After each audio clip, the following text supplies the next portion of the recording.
We took 11 students to Rwanda, Dr. Jamie Stone and I did, and it was an amazing experience. We were in the country for 17 days, and the primary objective of our program was to study science and society in Rwanda. What we packed into 17 days is not something that, one can just say, well, we went here and we went there and then we did this.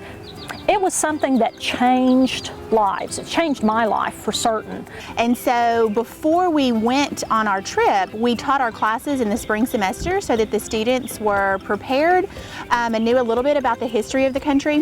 One of the main objectives of my class and our trip in general was to do service learning in the schools in Rwanda. And so we had 3 Rwandan presidential scholars who are in school at UCA that were accompanying us on the trip.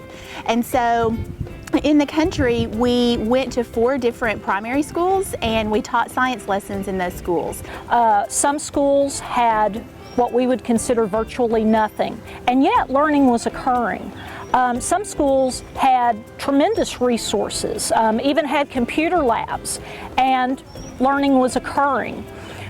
But all of the schools that we went into had considerable need. One of the things that we found was a virtual absence of books to read for leisure.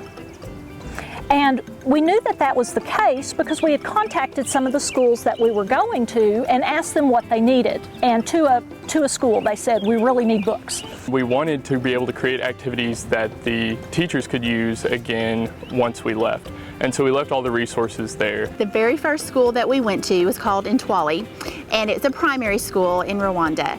And we didn't know what to expect. It was the first time we were going in to teach these lessons, and we were nervous. We didn't know how well we would be able to communicate with the students. And I remember in particular observing the lesson that we were doing on electricity. And it was a lesson where we were just teaching basic electric circuit principles about open and closed circuits, short circuits, but we were using Play-Doh to do this. And so we had 2 different recipes of dough. One was a salt dough and one was a sugar dough. And so we gave the students, the battery packs, the light bulbs, and the salt dough, and basically asked them to build a circuit and get the light bulb to light up. And of course, it was very different from anything they'd ever done before. When they're used to, the teacher tells them something and then you just recite it. So in our activities, the students had to think independently on what they wanted to accomplish.